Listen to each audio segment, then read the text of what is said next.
Good morning friends. આજે આપણે ધોરણ 10 એમાં પ્રકરણ નંબર 15 સંભાવનામાં દાખલા નંબર 8 જોઈશું. તો મિત્રો, આ ચેપ્ટરમાં આપણે ખાસ જાણીએ છીએ કે રકમની જરૂર પડે એટલે ચોપડી આપણે ખુલ્લી રાખીશું. તો એમાં પેજ નંબર 268 ઉપર દાખલા નંબર 8, એક થેલામાં 3 લાલ અને 5 કાળા દડા છે. એટલે કે મિત્રો કુલ 5 ને 3 8 દડા છે. હવે મિત્રો 8 દડાને આપણે શું કહીશું? n.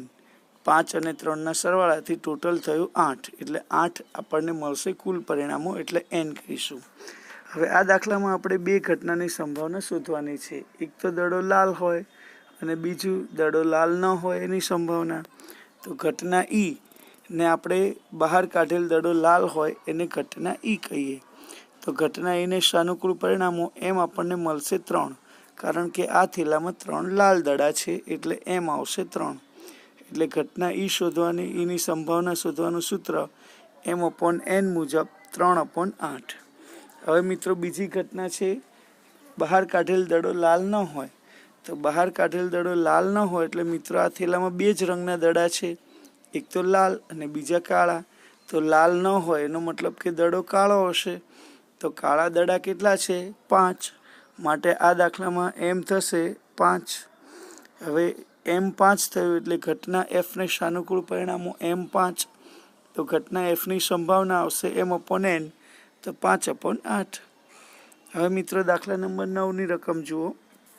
રકમ જોવાની કહો એટલે ખાસ મિત્રો ટેક્સ્ટબુકમાં પેજ નંબર 268 પર દાખલા નંબર 9, એક પેટીમાં 5 લાલ લખોટીઓ, 8 સફેદ લખોટીઓ અને 4 લીલી લખોટીઓ છે. એટલે મિત્રો આ લખોટીઓનો સરવાળો કરશો તો પેટીમાં કુલ કેટલી લખોટી છે તમને મળશે?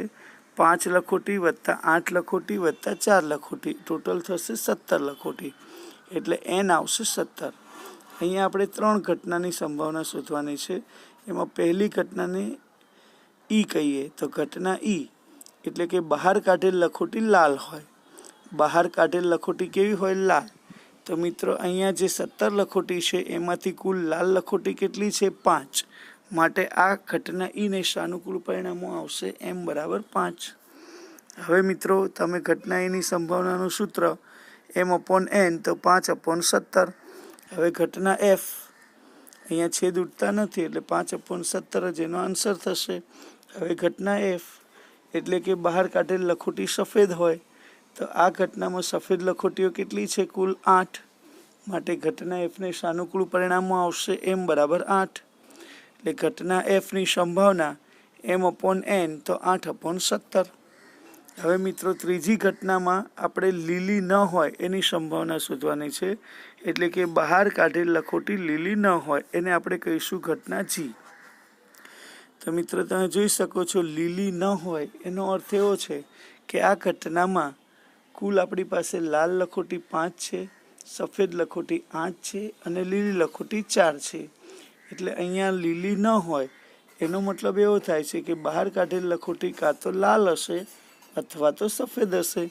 એટલે કે m ઘટના જીને સાનુકૂળ પરિણામો આવશે m 5 + 8 એટલે કે 13. આ રીતે આપણને ઘટના જીની સંભાવના મળે p(g) = m/n, એટલે કે 13/17. હવે મિત્રો દાખલા નંબર 10 જોઈએ.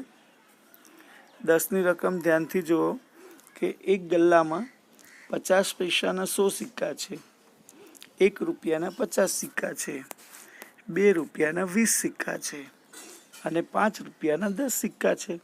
એટલે આ ગલ્લાની અંદર કુલ જે સિક્કાની સંખ્યા છે એને આપણે કહી દઈશું n. કુલ જે સિક્કાની સંખ્યા છે એને શું કહીશું? n. ખાસ મિત્રો ધ્યાન રાખજો, અહીંયા ભૂલથી m થઈ ગયું છે તે n કરજો.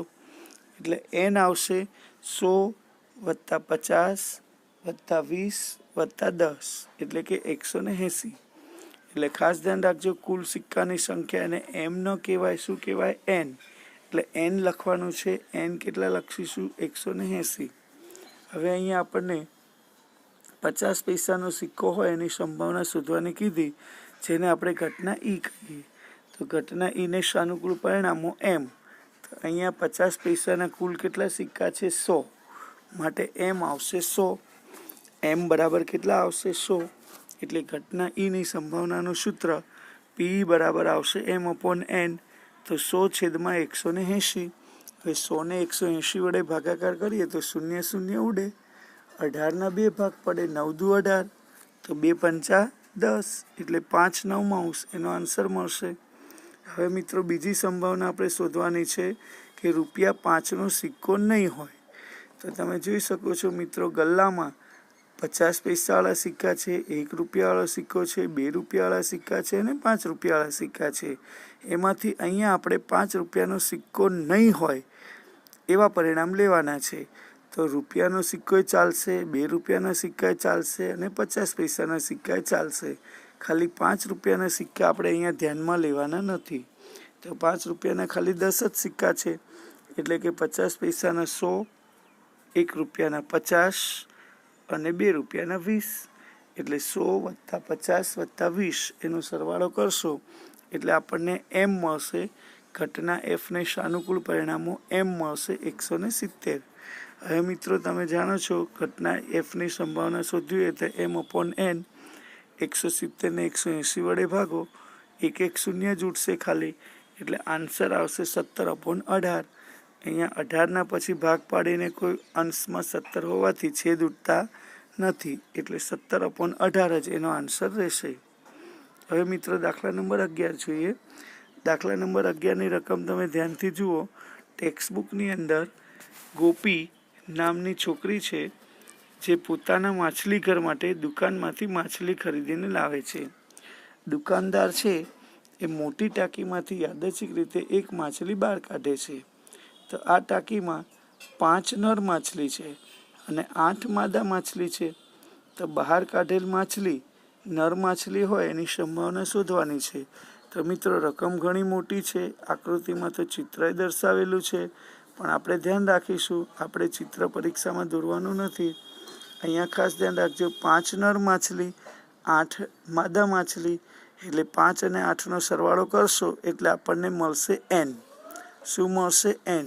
એટલે ટાંકીમાં 5 નર માછલી અને 8 માદા માછલી છે, એટલે ખાસ ધ્યાન રાખજો n આવશે 5 + 8 13. ખાસ ધ્યાન રાખજો, આને કુલ પરિણામો n કહેવાય. હવે ઘટના ઈની સંભાવના, તો પહેલે આપણે બહાર કાઢેલ નર માછલી હોય એને ઘટના ઈ કહીએ. તમે જોઈ શકો છો મિત્રો, અહીંયા નર માછલી કેટલી છે? 5, એટલે m આવશે. ઘટના ઈને સાનુકૂળ પરિણામોને શું કહીશું? m. એટલે mની કિંમત આવશે 5. તો ઘટના ઈની સંભાવના આપણને મળશે m/n, એટલે કે 5/13.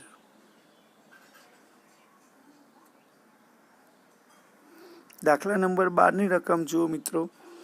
આકૃતિમાં ચોપડીમાં આકૃતિ 15.5માં તમને તકતીની એક રમતમાં ગોળ ફરતું એક તીર દર્શાવેલું છે.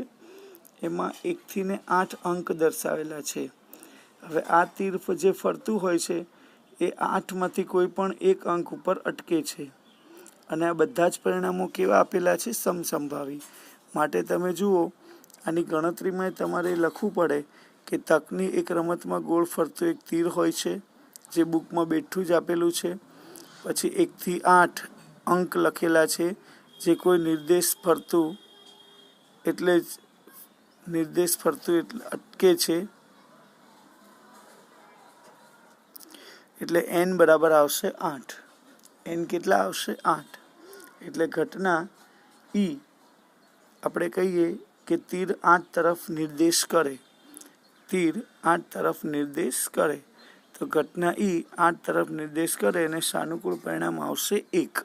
એટલે m બરાબર આવશે 1. એટલે ઘટના ઈની સંભાવના m/n, કુલ પરિણામો n છે 8, m આવ્યું સાનુકૂળ પરિણામ 1, એટલે 1 અષ્ટમાંશ એનો આન્સર મળશે. પછી બીજી ઘટનાની સંભાવના છે કે તીર અયુગ્મ સંખ્યા તરફ નિર્દેશ કરે. નિર્દેશ કરેનો મતલબ કે તીર અયુગ્મ સંખ્યા એટલે કે એકી સંખ્યાએ અટકે. બરાબર, એટલે 1 2 3 4 5 6 7 8 એમાં એકી સંખ્યા કેટલી છે? તો 1 3 5 7, એટલે કે કુલ સાનુકૂળ પરિણામો m કેટલા આવશે? 4. કુલ સાનુકૂળ પરિણામો m કેટલા આવશે? 4.